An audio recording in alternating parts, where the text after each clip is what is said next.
آج جس کتاب سے ہم درس لے رہے ہیں وہ ہے شرح العقائد النصفیہ۔ اس کے اندر عقائد اسلامیہ کی تشریح و توضیح کی گئی ہے اور عقائد باطلہ رکھنے والے جو فرق باطلہ تھے ان کا رد کیا گیا ہے، جو کہ مختلف ادوار کے اندر فرقے پیدا ہوتے رہے اور عقائد صحیحہ کے بطلان کے لیے انہوں نے اپنی کوششیں کی۔ اگرچہ وقتی طور پر وہ کامیاب نظر آئے، لیکن بالآخر اپنے باطل عقائد کی وجہ سے وہ فرق اس دنیا سے مٹ گئے۔ اس کی اساس یا اس کتاب کا متن یہ معروف عالم امام الحمام قدوۃ العلماء نجم الملہ والدین ملا عمر النصفی رحمہ اللہ کا ہے، اور ان عقائد کی بے شمار علماء نے شروحات بیان کی۔ حضرت ملا عمر نصفی رحمۃ اللہ تعالی علیہ نے عقائد کی تحریر کے وقت انتہائی مختصر اسلوب کو اپنایا۔ انہوں نے اس میں کسی قسم کی کوئی بحث اور طویل بات نہیں کی۔ جب ان کی تحریر کردہ عقائد کو دیکھا جائے تو وہ قریباً 2 سے 3 صفحات پر فقط مشتمل ہیں، اور پھر ان کی آگے شروحات بے شمار ہیں۔ جس طرح عقائد کے حوالے سے ملا عمر النصفی رحمۃ اللہ تعالی علیہ کو قبولیت ملی، اتنی قبولیت کسی اور کے حق میں نہیں آئی۔ اور اس کے بعد علوم شرعیہ میں ان کی شرح جو امام الحمام علامہ سعد الدین تفتازانی رحمۃ اللہ تعالی علیہ نے کی، اسے بھی شہرہ آفاق پذیرائی اور عزت ملی، اور یہ عمومی طور پر ہر دینی ادارے میں پڑھائی جاتی ہے۔ تو یہ جو عقائد کی بات ہے، اس کی بنیاد احکام شرعیہ ہیں۔ اب احکام شرعیہ کی 2 قسمیں عموماً بیان کی جاتی ہیں، ایک جن کا تعلق کیفیت عمل سے ہے، اور دوسرے جن کا تعلق اعتقاد کے ساتھ ہے۔ تو وہ احکام شرعیہ جو کیفیت عمل سے متعلق ہیں ان کو احکام شرعیہ فرعیہ اور عملیہ کہا جاتا ہے، جبکہ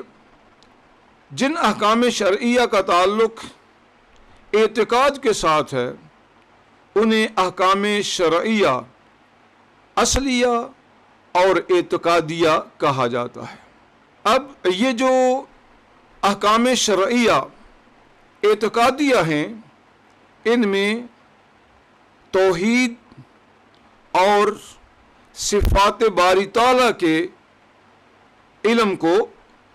بیان کیا گیا، اور یہ اس کے مباحث میں سے مشہور بحث ہے، اس لیے اسے علم توحید و صفات ہی کہہ دیا گیا، جبکہ اس کے اندر دیگر بھی بحثیں کی گئی ہیں۔ تو چونکہ اشرف المقاصد اور اشہر المباحث یہ علم توحید اور علم صفات ہی ہے، لہذا اس علم کا نام علم توحید و صفات ہی رکھ دیا گیا۔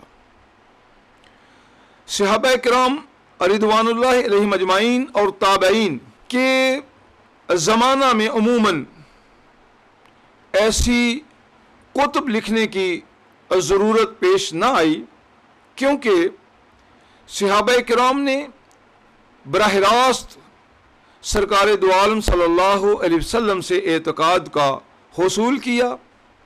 اور پھر تابعین نے صحابہ سے یہ برکت حاصل کی، لہٰذا انہیں ایسی کتب کی تحریر کرنے کی ضرورت پیش نہ آئی۔ ہاں، تابعین کے دوسرے دور میں علماء کے ساتھ بحث مباحثے زیادہ ہو گئے، طرح طرح کے اعتراضات ہونے لگے، آپس میں اختلافات ہونے کے ساتھ ساتھ کچھ اہل بدعت اور خواہش نفسانی کے جو پیروکار تھے، انہوں نے علماء کے ساتھ اختلاف کرنا، علماء کے خلاف بغاوت کرنا شروع کر دی، یہاں تک کہ کثیر علماء کو اس پاداش میں قتل بھی کیا گیا کہ وہ اہل بدعت کا ساتھ کیوں نہیں دیتے۔ تو جب فتاوی جات کی کثرت ہوئی، واقعات کی کثرت ہوئی، تو پھر علماء حق کو جب ان دلائل کی طرف متوجہ ہونا پڑا تو انہوں نے اس ضرورت کو محسوس کیا کہ ہمیں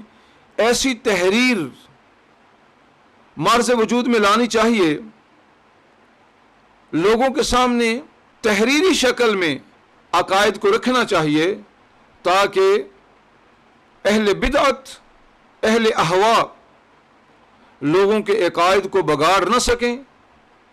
انہیں ایمان سے دور نہ لے جائیں، ان کی دنیا کے ساتھ ساتھ کہیں ان کی آخرت کو خراب نہ کر دیں۔ تو پھر علماء نے اس بات کو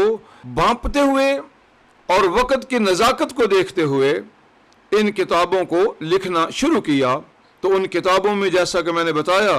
کہ حضرت ملا عمر نصفی رحمۃ اللہ تعالی علیہ کے تحریر کردہ عقائد جو ہے نا، ان کو بہت زیادہ پذیرائی اور شہرت ملی، اور پھر اس پر سینکڑوں شروحات لکھی گئیں، اور ان شروحات کو باقاعدہ درس و تدریس کے ذریعے سے پڑھایا گیا، جیسا کہ آج ہمارے سامنے شرح العقائد النصفیہ علامہ سعد الدین تفتازانی رحمۃ اللہ تعالی علیہ کی تحریر کردہ شرح موجود ہے۔